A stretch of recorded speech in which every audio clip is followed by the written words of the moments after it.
Hello. I'm Carla Kopp. This is the Game Design Live Chats. Today we have Heather O'Neill, who is definitely not Chris O'Neill, but she's still an amazing, fabulous person. She's from Ninth Level Games, and they have created like some crazy, amazing games that you might have heard of, such as Meeple Party, Schrodinger's Cats, the follow-up, which was Pavlov's Dogs. And a bunch of other games. But Heather can do a much better job in introducing herself and telling us more about her. So. Sure. So I'm a game designer and the CEO of Ninth Level. I took over running Ninth Level about 7 years ago, but it's been around since 1999, originally doing role-playing games only. And then I got involved more when the board games started because that's more my forte. So we've been around a long time. We focus a lot of our energy on, indie artists and indie type of titles. We do a lot of kind of unique stuff that's maybe not as mainstream for the RPG side, but for the board game side, we're kind of right on that family hacks over crossover crowd. So like BGG fans like it from a light perspective, and then party game people think it's fun and challenging. So we have this kind of odd little mix there, but it works well for our brands. I've been doing it a while, and the game design part has been really my favorite part of it, and that's how I really know Carla, and why we communicate so much about these type of topics. Mm-hmm. Yeah. So the topic of the day is something like super interesting, well, at least to me, which is knowing when you're done designing. So yeah, I wanted to talk about this because, I saw other topics, that were more generic, and I was like, you know what, this is something I've struggled with, and I'm sure everyone has, but I don't know if anyone really talks about it. Like, I struggle with this a lot. And before I even got involved in designing, other people in Ninth Level and friends of mine who had other game companies struggled, because putting yourself out there when you feel like it's not done is very scary, right? So that's number one. So if you think it's only 75% done, to the masses, they probably think it's 100% done, but you're never going to feel like it's good enough, right? Sometimes. So there's that barrier. Then sometimes it really isn't ready, and you have to just be real with yourself, and you think the other way, and you go, oh, this is great, and it's done. And you're like, no, it's not done. It's clearly not done. So I've struggled with that for a couple of years, and I think it's just, I want to kind of delve into, we can go through the different levels of when it needs to be done for a certain type of project, right? So we can do that. But this is something that is going to be situational, of course. It's not going to be the same answer for every game ever from every designer, but it's something just to think about when you're designing, I think. So, yeah. Mm-hmm. So Carla, if you want to, I was thinking we could start with kind of like a low level need, like a prototype or a contest entry level. So let's say there's an 18 card contest from Weird Giraffe or from Button Shy, and you want to submit to that. Where do you need to be? Or where do you need to be to get a prototype ready to be pitching at OnPub, for example, right? So, I think at that level, aside from graphics and art, because some people will put it on the index cards and some people will have a beautiful copy, and that's a whole nother discussion. But I think just the game itself, right? Not only do you need to feel happy and proud of the state it's in, I think you need to have had buy-in from multiple different playtesters from different angles and points of view, and had a pretty good consensus that it feels good and ready to go. It doesn't mean everyone's like, it's the best game in the world, box it up and sell it right now. But if you're getting buy-in, that most people, more than 50% and more than 75% are like, yeah, this is fun. I would play this again. I really like this. I think that's a good point to say, okay, I feel like I'm here. That could take you a month. It could take you a year. It depends on how things go, right? So I don't know about what you're thinking, Carla, but, for example, on a contest like this, there's a deadline. You find out about it. You only have 5 weeks to get it done. Because of that, you probably spend more time per week working on it, right? And you're gonna think about it more often because you've got the deadline. I know I did when I submitted for the Weird Giraffe. I just kind of it's been pandemic time too. So we all have a little extra time and things we're trying to not think about. So it helped. But basically, I kind of spent more time thinking about it. I had an idea, tried it, was like, that's not enough. Iterated. Let's try this with it. I kind of like that. I didn't like this. I did like this, example.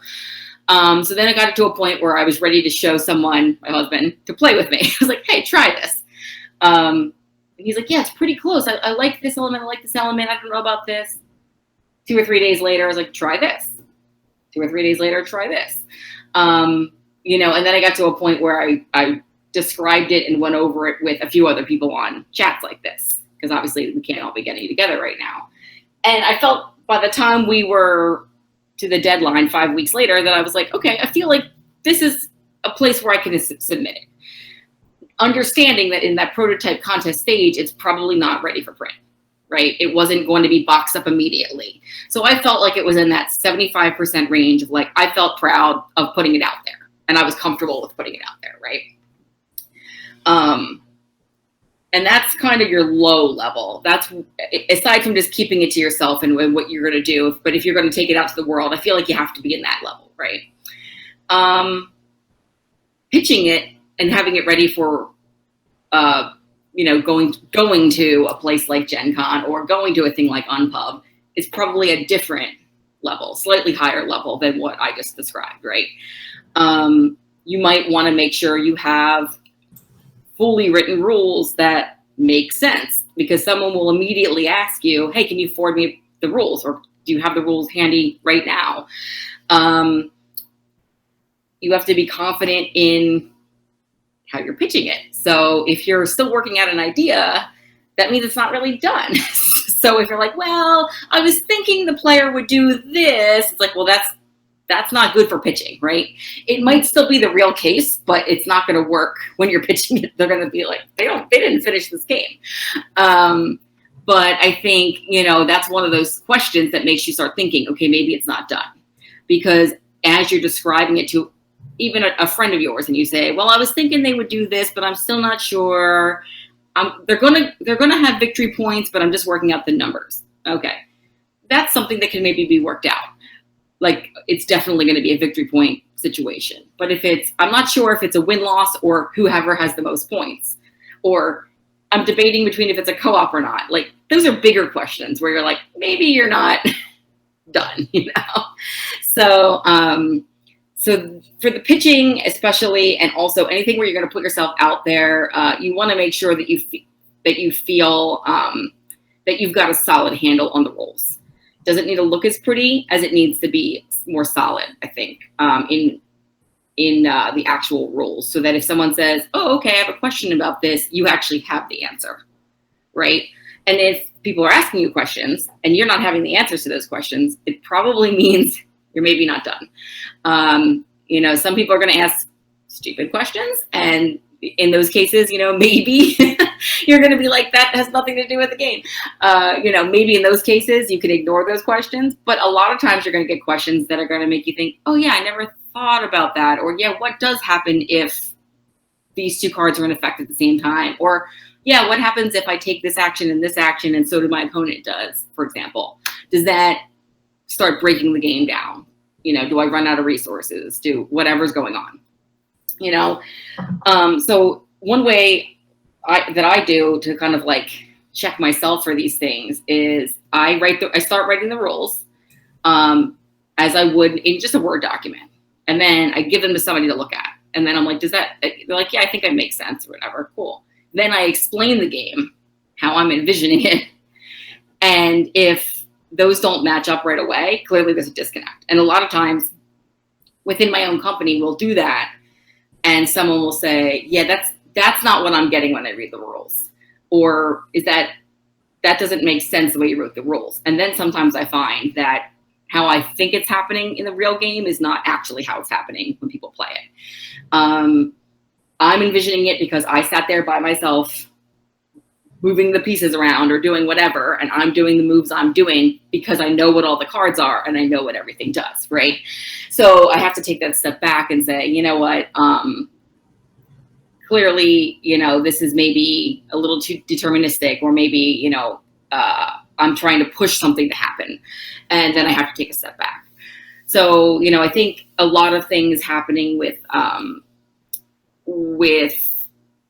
us all designing on our own. Now, maybe if you're in a team, it's a different situation. I design in a team sometimes, but for the most part, if it's my own design, I'm doing a lot of the work on my own, and then getting together with people to show them, the rules in the game.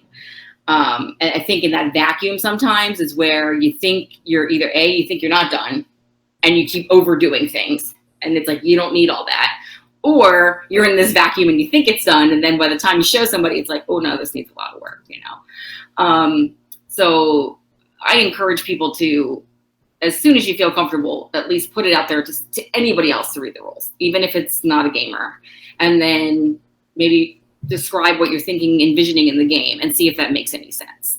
I mean, I know a lot of times, me personally, in playtest groups that I'm in or events that I'm at, I'll be at a table with a designer playtest, and they'll tell me about their game.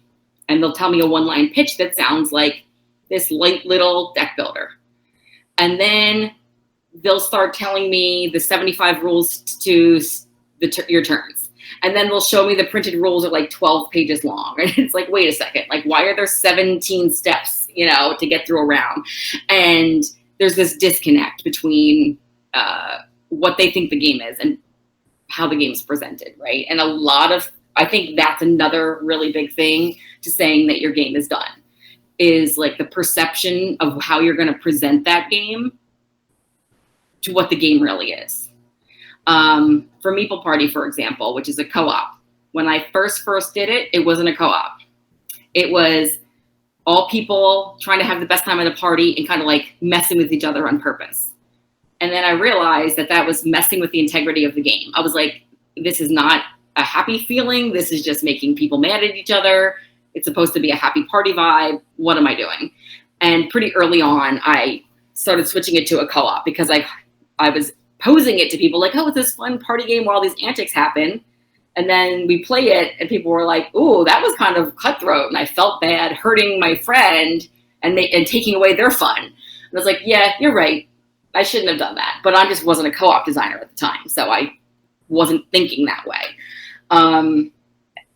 That's that kind of thing. I would say, I'm trying to think of another example. I can't think of anything else other than working on a design tentatively called Welcome to Iceberg, which is about a town built on icebergs that shift around. And it's actually originally, it's designed by Nat Levin, who did New Bedford and a few other games. And then I'm working on developing it with him. And I was the one tasked with saying when it was going to be done. And I took it a bunch of places. I really felt like it was pretty well done, at least to make the prototypes on Game Crafter. So I do all that. I get them. I take them to a few events. Immediately realize it's not done. And partly, not only is it not done, I need to change so many things on that printed prototype that it was stupid of me to spend, $80 or $90 on 6 prototypes or whatever I got. Because I thought it was done and it wasn't. So that's my lesson learned that I always think about, is like when you're starting to put money out there or put yourself out publicly, those are the things where you want to think, am I really 100% or 75%? You don't be 100%, but 75% confident that this is where I want to be. Anytime, I think as a rule of thumb, anytime that you're putting money out as a designer without it already being signed or something, think about, again, if it's $5, it's a different story. But if you're talking $100+, think about that. Think about, is this worth my time? Like, am I confident that this is the way I want it to be? Because if it's not, publishers are fine with the game not looking beautiful right off the bat, right? They're okay with it just being printed out, and put in sleeve cards. They're okay with it maybe having a few cards that are worth thinking about adding these in. We have 20, character abilities, but we're probably going to cut it down to 10. We're testing them. Okay, they're fine with that. It doesn't need to be perfect, but it needs to be to a point where you feel comfortable putting it out there, right? I don't know about you, Carla, how you kind of handle things, but, I usually get the vibe that it's working when I watch people play. Because I have my own feelings about the game, even once the game's out and published, I'm still like, I should have changed that, stuff like that. But if I'm watching people and they're having a good time and they're asking the right questions and they're playing the strategy I envision them to play, I'm feeling like, okay, this is ready to move to the next level, be it pitching, reviews for Kickstarter, entering the contest, right? Whatever it may be, self-publishing, whatever it might be. Another thing, I don't know about you, Carla, or anybody else here who's played games for people, run your game for people. One of the other things that I found that's a great sign that the game is done is you can explain in one turnaround or sometimes in one person's turn the whole game, and within once a round, you don't even need to be there anymore. They're playing it. They've got their player aids. Each person's telling each person, oh no, you got to do this step, or you got to do that, or, oh right, don't forget to refill that card, or whatever, right? They're all already on board, either once a round or less. And that's usually a good sign that your rules are written well and you've thought it out. So that's another thing to look for. If you're at once a round and there's complete confusion all the time, because you're always going to get the confused player. But if it's like all the time people are confused, then there's probably things you need to be working out, or at least need to be presenting better. But if you're out there and you're letting the game just fly and they're doing what you want and they're doing it without having to ask any questions, that's a great sign. And that's usually my tell at an OnPub or a Metatopia or something.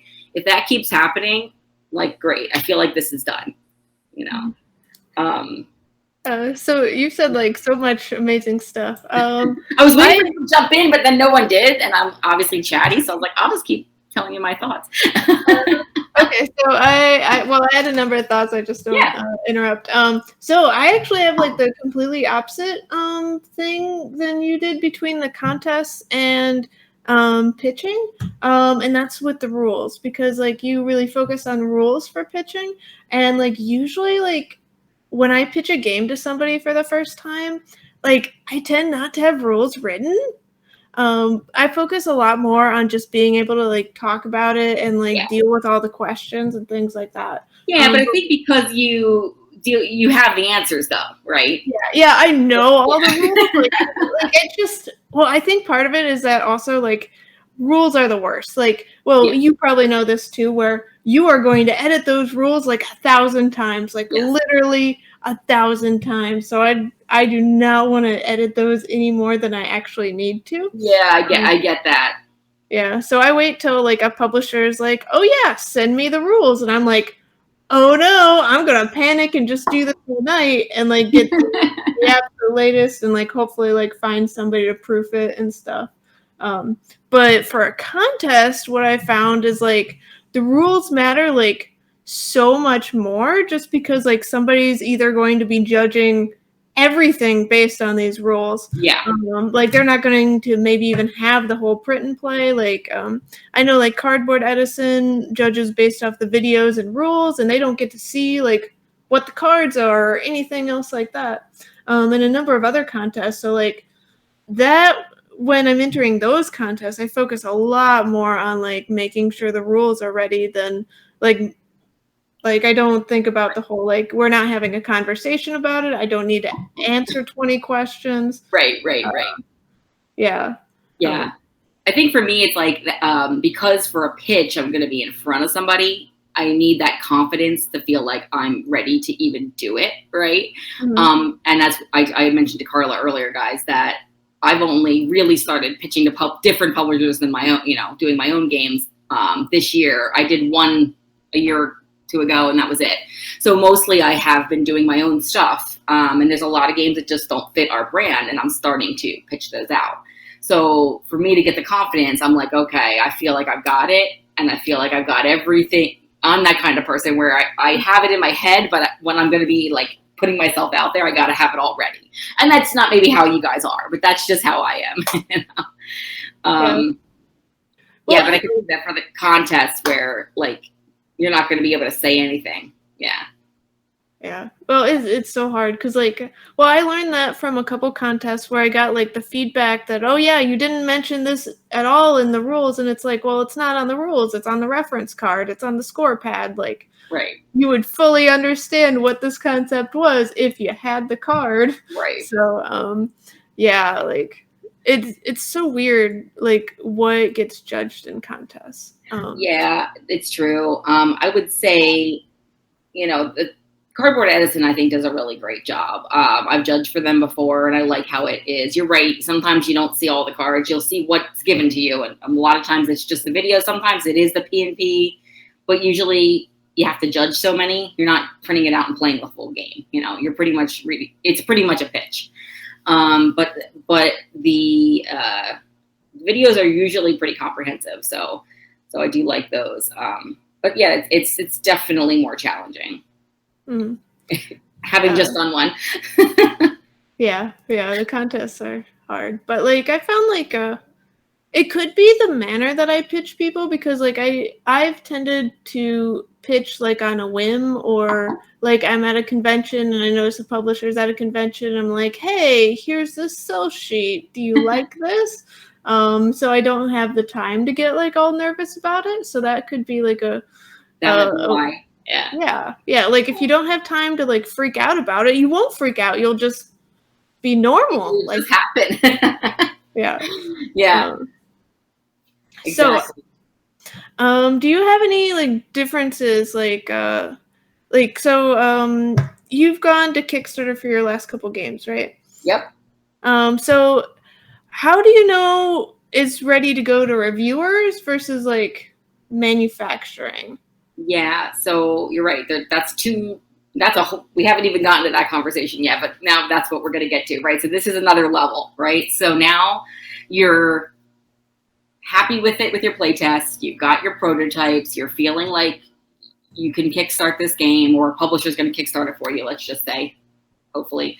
There still needs to be the discussion of like, is it ready to be put out there? Because everything has to be like ready before the Kickstarter launches, right? So that means the review copies not only need to be to the reviewers months before so they can look at them, but also that means you have to have it done and printed and then shipped to them. So you're talking, ideally, you'd want it to be 4 to 6 months before your Kickstarter date that you're feeling the game is ready at the minimum, depending on how, like if it's a small card game, maybe it can be quicker because the production time would be quicker. But, there's a lot of thought that has to be put into it. Also, like I said, you're putting money out that you're hoping you will get a return on in your Kickstarter, and that the cost of this can be factored into your Kickstarter cost, then you're good, because it shouldn't be too much money. However, at this point, you've probably wanted to invest in some art, and you wanted to get the rules edited, and you wanted to make sure that there's your website's updated, and maybe your launch page is up already, so that the reviewers have something. So there's a lot of that work that you have to work on. If you're feeling confident to get involved with all of that, then you're pretty much feeling confident about the game, right? So something people might not know is that review copy that goes out, that's the picture that you usually see on the Kickstarter pages and in all of the review, is not always and usually not the final game that you get, right? The gameplay and rules might be mostly the same, but not only are there going to be add-ons and upgrades and stretch goals, maybe throughout the 6 to 8 months of that whole time, you realize that you wanted to add this character that, this character is better than this one. Or I'm completely changing the name of my victory points. Or I can't believe I messed up the math and we need to have more resource tokens or less, whatever it is. The scoring has changed slightly, those kind of things, like the numbers. So there could be a myriad of things that are mostly not affecting the main gameplay, but are affecting minor things about the game that still potentially need to be worked on. I mean, I'm usually working on the game up until it's launched on Kickstarter. So even if I have the prototype out, I know it's probably not going to change, but then I'm thinking, I could add, maybe this will be a stretch goal I'll add. Maybe I'll do this. Maybe I'll add this piece. Maybe I'll do something else. So I've got these ideas of things I might do depending on how the Kickstarter goes. And then I'm thinking about those things as the reviewers have the copies and as we're kind of waiting to launch the Kickstarter. Right. So like for Meatball Party, that had a lot more components. So for that one, we had a dog and a cat that were like other roommates that affected the board and moved around in weird ways. And it was something that wasn't in the original. Kind of jokingly thought it would be cute to have a cat and a dog, but like never really went too far with it. And then as we were putting together ideas for stretch goals, I was like, you know what? I kind of wanted to have a character ability that did A and a character ability that did B that I never did. Let's make them the dog and cat, right? So that was what we did. We were like, it's something we were going to give a person as a power. So instead, now the cat is wild and the dog moves around, teleports. Great. So that was how we kind of fit in this idea that had been in the back of my mind that I kind of scrapped. So it's things like that that's that last 10%, 5% of the game that you're going to be getting done based off how things go. Now that's going to be different than if you have a fully published game not going through Kickstarter, right? Then it's going to go to print as is and it's going to come out as is.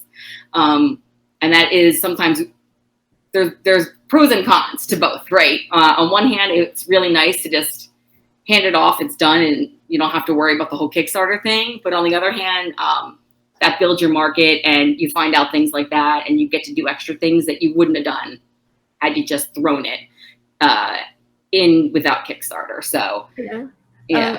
I definitely agree with that. Like I've only gone the Kickstarter route. I've never gone the straight to retail route. But like when I send out the games to retailers, I usually think that they're pretty done. Like I don't have like a lot of things. Like I might have like a stretch goals and stuff like that I want. But sometimes I do change things based off of like actually seeing all the reviews come out, seeing like what things that people noticed and didn't notice. Like a minor thing could be like with Big Easy Busking. That was a game where you are musicians in New Orleans, and it had a bunch of Mardi Gras themes. And I got the reviews back, and some reviews said it was super thematic, and some said it was like super dry and weird. And that made me realize that a lot of people didn't know what Mardi Gras was. So like, in that game, I didn't change like the actual gameplay mechanics, but like I changed the rule book a lot, and I added in like a lot of like, here's New Orleans facts. Here's this is a thing you might not know. Yeah. There's a lot of like, did you know things in there that I didn't see before, and that came out purely because reviewers were saying all these weird things that I didn't anticipate. Or like I've added in like different variants because like I know in Stellar Leap I got a couple of reviews that were like, I want to really attack and there's no like way to attack, so I added in like just a variant for that. Or I think my final example for that would be Fire in the Library, where I made this solo where I just did the typical like it's a robot solo. And some of the reviews I got back from that was that the solo gave people anxiety. Like it was like too tough of a solo, and I was like, but that's what solos are supposed to be. I was going to say solo gamers want that, I thought. Maybe not. Yeah. So based on that feedback, and like some other like playtesters had said that as well, like I had like while the Kickstarter was going on, I was like, I could do a more calming variant. And so we made that a stretch goal, and because like the Kickstarter got to that, I ended up making another solo mode for that. Mm-hmm. But yeah, if the reviewers hadn't said those words, I wouldn't have gotten there, which is why like I really do like the Kickstarter model where I get like that first like I think everything's ready, but let's just make sure by seeing like what the reviewers say. Right. And I think another thing at a smaller scale, if I'm not Renegade, I'm not Restoration, I'm not, Haba level of money, like there's full teams on some of these games that are checking all of these things. And a lot of times it's just a small team where it's just you by yourself. And until someone points that out, right, from a review or somebody playing a play test or looking at a video and asking you a question or asking you a question based off your Kickstarter page, it might have literally gotten missed in your all of your development work because you've only worked with these developing people. You've had this playtest group, you've had that playtest group, you've had it at conventions, but for whatever reason, no one ever asked about that one thing. And, you know, that's when it comes out usually. But that is sometimes why, you know, there will be these huge games that have like 10 people on a team. It's like, well, you know, yeah, it's a different story, but everything's done as far as the gameplay and the thematic and making sure that all of that makes sense. You know, we're trying to emulate that, but in some cases we can't. So I think having that like first wave of, okay, we've put it out in the world Kickstarter, and now we're starting to see things, and now our backers give us the first feedback, right, before we even have made the game. Yep, go ahead. Yeah. So sort of going off that, if you're a freelance designer and your plan is to design a game and hand it off to a publisher, the publisher probably has more resources than you, and also probably has some opinions on just general things they want to add, like co-op mode, for example. Right, or solo mode or something, yeah. Yeah. So under those circumstances, I mean, it seems like it might make sense to, you know, make sure certain things are in place, but not worry too much about other things. Like, for example, testing really fine balance testing, for example, which is something. One thing I will say though is, even though they have a lot of resources, depending on the company, they typically don't want to sign a game that is going to require them to do all of the development work. They're going to be like, okay, I see this point here, and I feel like you said, maybe do some of it and get it to a point. The theme probably can completely get changed unless somehow it's integral. So, right. You know, that could be, of course, they're usually going to get their own art, that kind of thing. So the vibe and the whole theming is probably going to be more up to them, unless for whatever reason they liked your game because of that. And then depending on what's going on, they might say, like you said, we want to add an expansion. We want to add a 5 and 6 player rules. We want to add a solo mode. You know, so there's going to be dev work on that. And then, of course, they're going to also be deving what you did, right? So on one hand, I would say you're right. They're going to probably do that anyway. But I would still say it makes sense to feel pretty confident in that you've done at least your due diligence enough that you feel pretty good about it, because in the world where thousands and thousands of games come out every year and get signed, they can be pickier and pickier about how much work they want to do on the back end, right? So, you know, 10 years ago, if your game had like 3 dots on an index card, they were like, this is great. You know, and now I'm just kidding, but you know, it's like, you know, now it's like, is this ready to publish? Nah, you know, I'll move on. You know, it's not that bad, but you know, but yeah, I think you're right in thinking that you want to be in that 75% range minimum. Yeah. Yeah, I definitely agree with that, because like, well, if I went to a convention, I would get like so many people pitching games at me that like, if any game is like rough, I mean, even if I really liked it but I saw that it needed work, I would probably not sign it. I'd just be like, hey, keep working on this and then pitch it to me in 6 months, or let me see it again when it's closer to being done. Yeah. I've signed a few games that I knew needed a lot of work, but I signed those games because I really trusted like the designer, or there was like a super great idea. Like, it has to be like extraordinary circumstances for me to know, hey, this game needs a lot of work, and for me still to sign it. Right. And if you're lucky enough to get signed by a huge company like WizKids or something that you know has that infrastructure and that money, and they're willing to do that as part of the discussion, that's great. But if you're dealing with a smaller company, that could be a hindrance. So if you're talking to an indie publisher, they might be thinking, I already have 6 games in my pipeline for the next 2 years. Now that's going to take more dev work than I thought. You know, it could be all these things are hitting our minds, right? So we're just something to think about. Yeah. So Matt Williams had a question, and he wanted to know what you consider 9th Level Games brand to be. Well, like I was saying earlier, we're definitely we're crossover crowd type of games. They're all light and fun in theme, but they have a more in-depth strategy than they appear. So our brand is usually being appealed by theme. They're usually coming over to the game because of the theme and the colors and the art and all of that. And then if they're hooked on the theme and then they play the game, they're already in. If they're about the theme and then they're like, that's a really cool mechanic, or something, or, that kind of thing. So we end up catching a lot of people on the second wave. They play with a friend and they're like, oh, this is more strategic than I thought based off that cute cat picture or that silly monster face or whatever the heck the picture is. So, the nice thing is there's and nothing is so complex that it couldn't go to any family that picks the game up. So a lot of what we're doing is hitting that crossover crowd. Like, I'm the gamer in my family or my friends group, and I want to bring these games in, or I want to get my family to play more games, or I want to have this at my game night. And that's our board games for sure. And our role-playing games are also mostly light versions, more one-off type of things that are a little bit lighter in theme. So the one nice thing about that is it is a really wide market for it. The bad thing about that is it's hard to get the real big strategy gamers to get on board, right?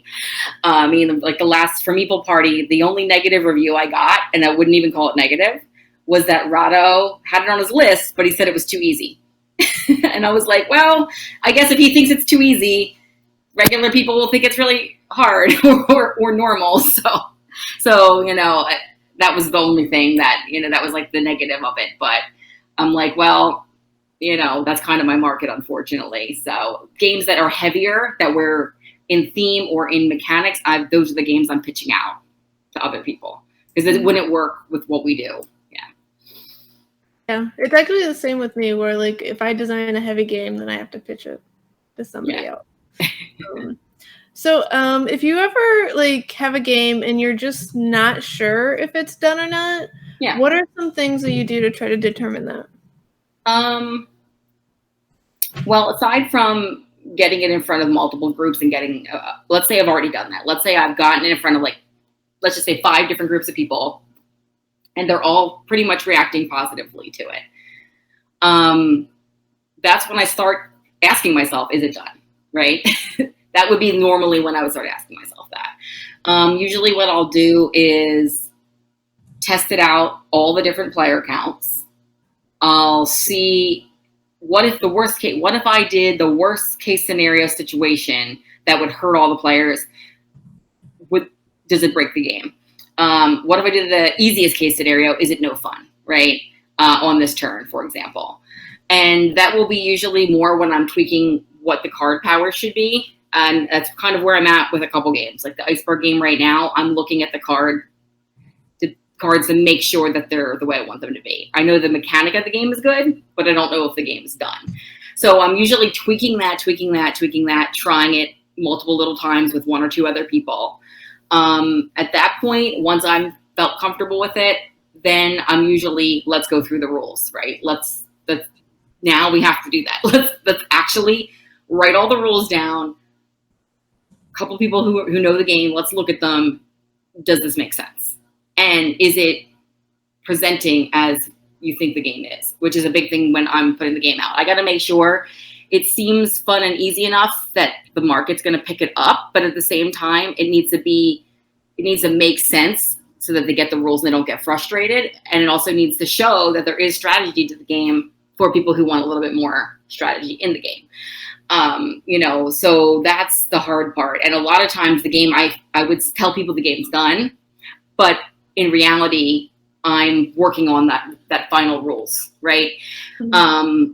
I wouldn't say that I would be ready to kickstart it. For example, Iceberg was going to kickstart in January, and I pushed it back because in October was when I did that prototype mishap, and I was like, whoops, guess I'm not really ready.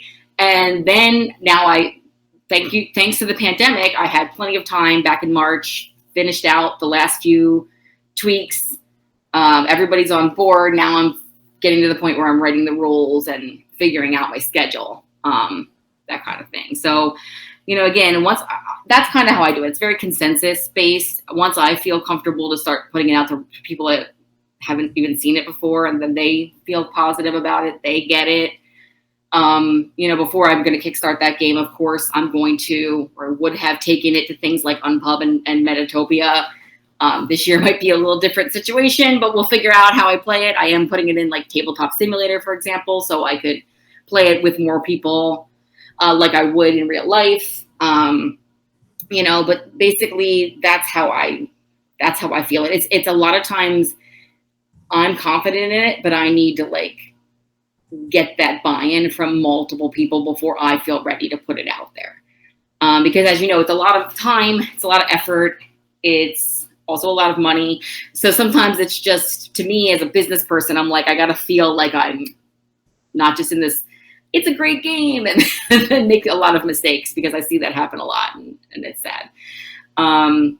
Unfortunately, I don't really have like a specific checklist. I mean, I kind of do like a checklist before I even get to the point where I'm really done playtesting.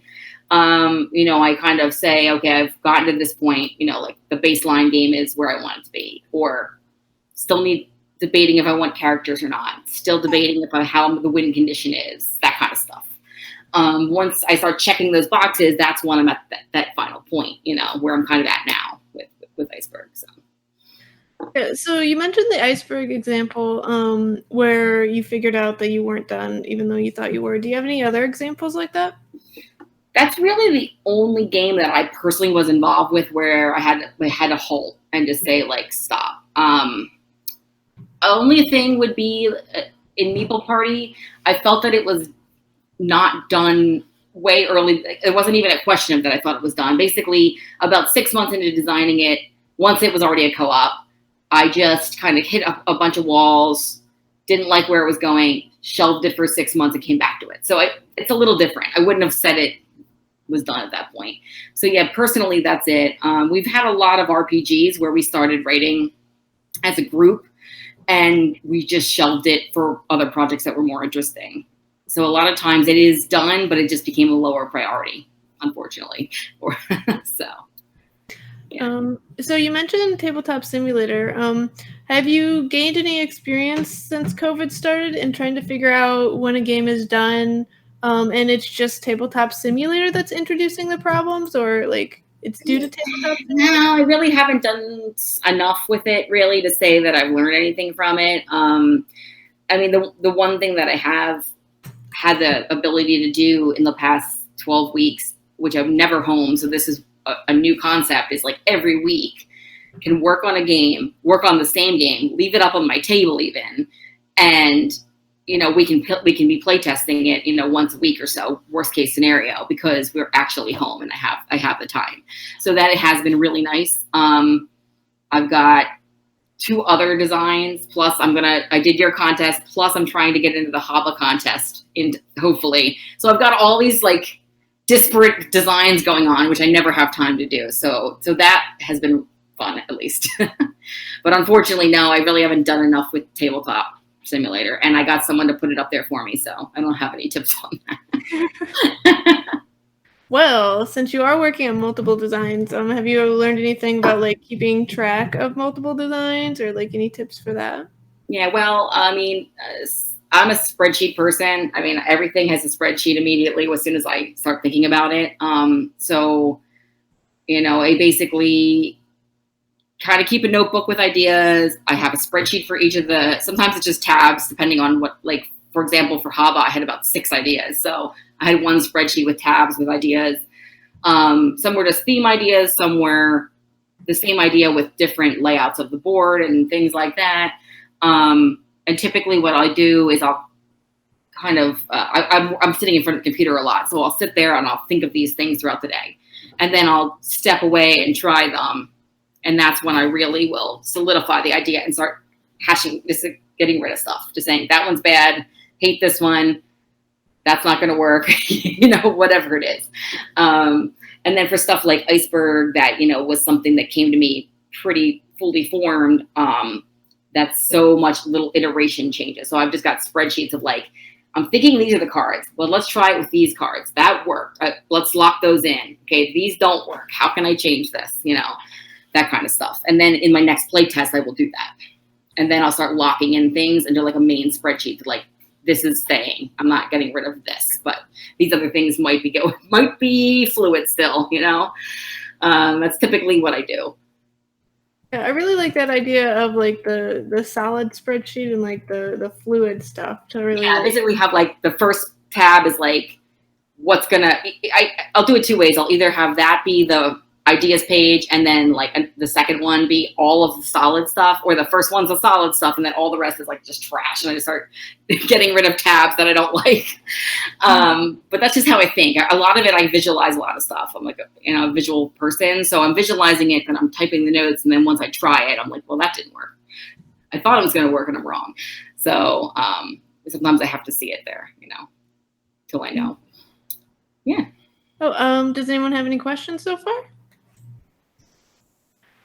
We had another question from the Discord. How do you know when you're done and a game is just finished, but it just can't be saved, so you need to give up on it? Yeah, that's a rough one. So one way, and I can't think if this has happened specifically to me, but I belong and run the Game Makers Guild in the suburbs of Philadelphia with a few other people. So that's a playtesting group every month, and we'll see playtests prototypes come in again and again and again and again. And what will end up happening is there's nothing more they could do to their game without us taking over and designing it for them, right? But the problem is it's either not sellable, it's not working, or it's not going to work the way that they want, right? And a lot of times the hard reality sets in. Either they know it, or we have to tell them that. It's definitely happened to my husband Chris, where he's had things. He was like, "This is it, I'm ready," and then was like, "No, it doesn't work," and I have to trash it, and it sucks. But it's one of those things where you finally hit a point, and that I almost was like that with Iceberg. I pretty much gave myself. I was going to give myself till June anyway. From October, and then I was like, if I can't fix this game, I guess I'm scrapping it, so it almost got to that point. I do like that method though, where you like time box it, like, hey, I will work on this, but like not indefinitely, like. Yeah.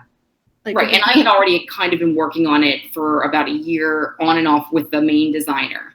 And just because of all of our schedules, we didn't work on it all the time. Once a month or 2 times a month, we'd talk about it and I'd work on it. And then in October, it was like, okay, let's get together at Unpub was the plan. We were giving ourselves the Unpub, basically, which was going to be the end of May.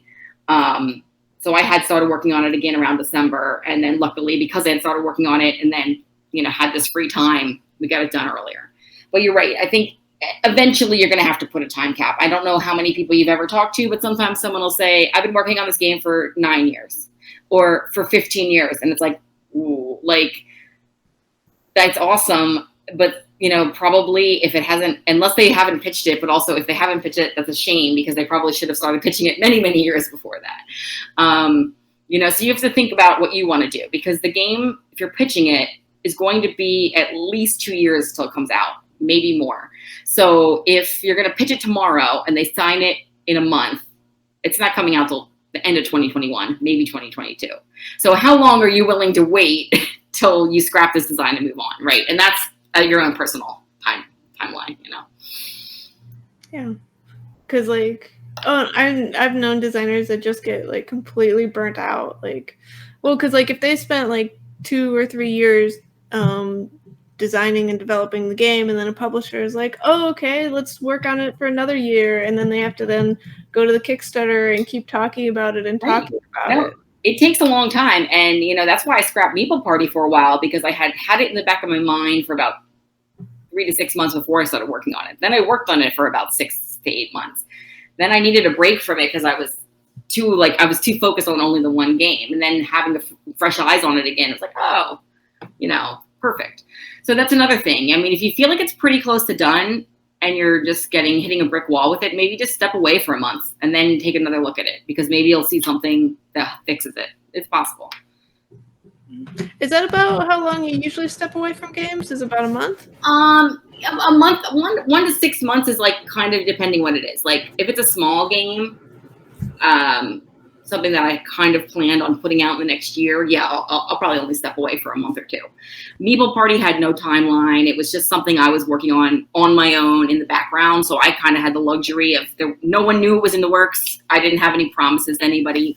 So I kind of just put it on until I felt comfortable kind of going back to it for that one. Yeah. Okay, so what's the next thing for 9th level games? Is it the Iceberg game? Probably the next card game is Iceberg, which is a 2-player or one, well, probably going to be more like 2-player, but there'll be a solo co-op where you are trying to improve the town, and all the icebergs need to get upgraded, and they're shifting around, and there's all these patterns you need to make to try to get things to happen specifically. So that's the next one, and then why is it called Iceberg? I'm sorry? Why is it called Iceberg? Is it a town of penguins or something?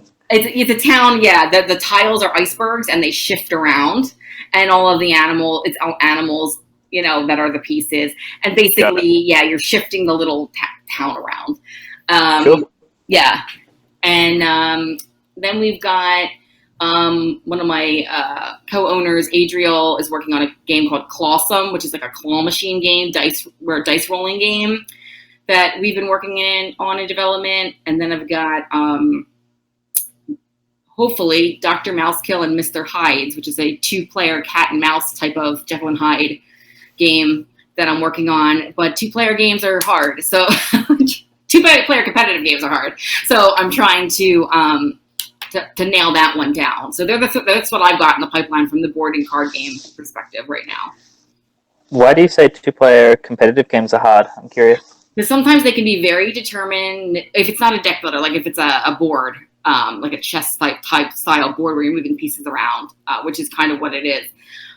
It can be deterministic, and it can also be railroading. So the problem is if they take the optimal path, they're always going to win. Sometimes it's deterministic, meaning the first player always has an advantage, and you have to try to figure out how you're going to give the second player balance without too much for the second player.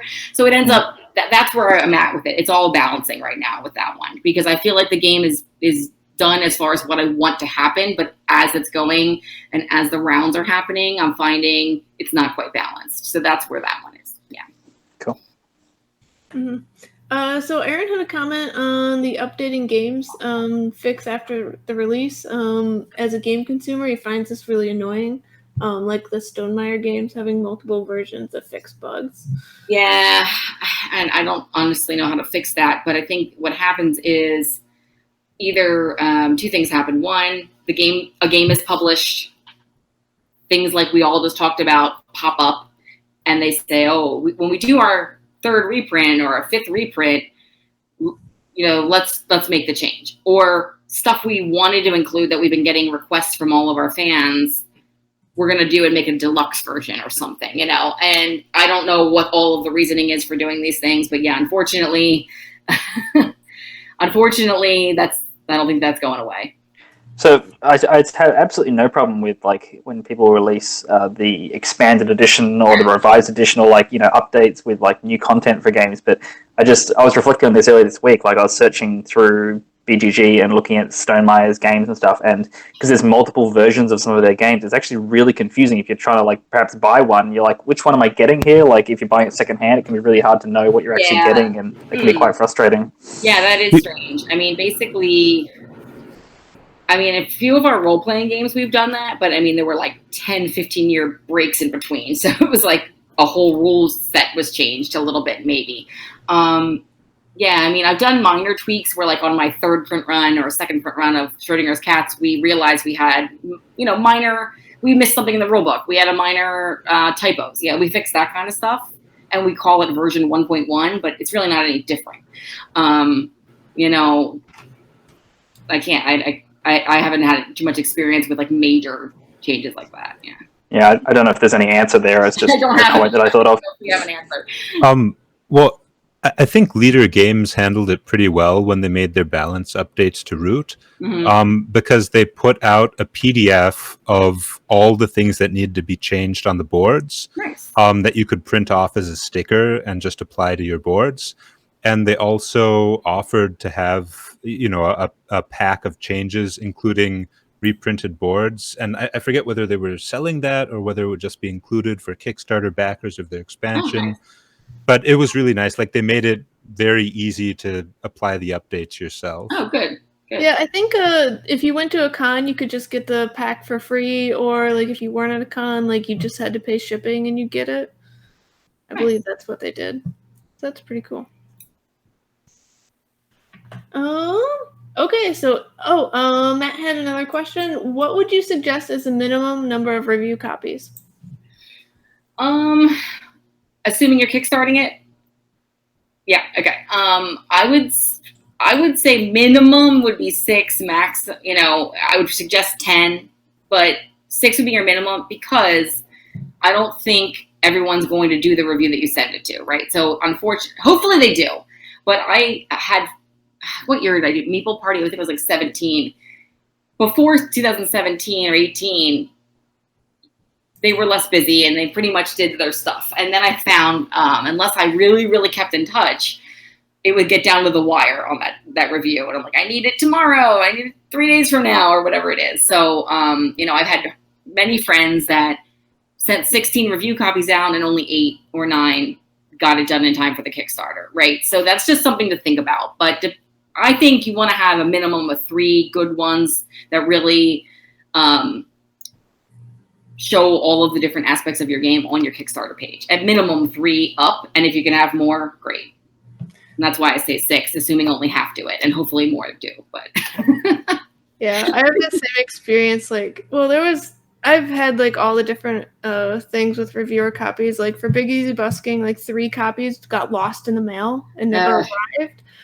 There was a hurricane for one of my reviews, because like I didn't care about hurricanes, because like I'm not in the path, but like I had 2 or 3 reviewers in Florida, and they were just no power, so they can't make a video. Right. And it's like all these like random happenstance, like, so now I'm on the like way further. Yeah, and another thing to think about, Matt, is too, like, usually when I'm buying them, I'm buying copies for myself to then have to show as playtest copies, or as, hey, I just happened to see a publisher who sounds interested in it. I have a copy I could, give to you. So you might want to think about having some extra there. I know a lot of the reviewers offer to send it back, the review copies of Pavlov's Dogs I just did. I only got 2 back, even though they said they did. And I wasn't going to hound them after a while. I'm like, it's fine, just keep it. Because they offer and then they don't send it. So it's fine. So, just other things to think about. Yeah. Hound them for Pavlov's dog, pun intended. Yeah, pun intended. I laugh. Okay, so it's getting to the end of the hour. If people want to reach out and know where you are or whatever, where would they go? Yeah. So on Twitter, it's 9th Level Games. That's 9th level.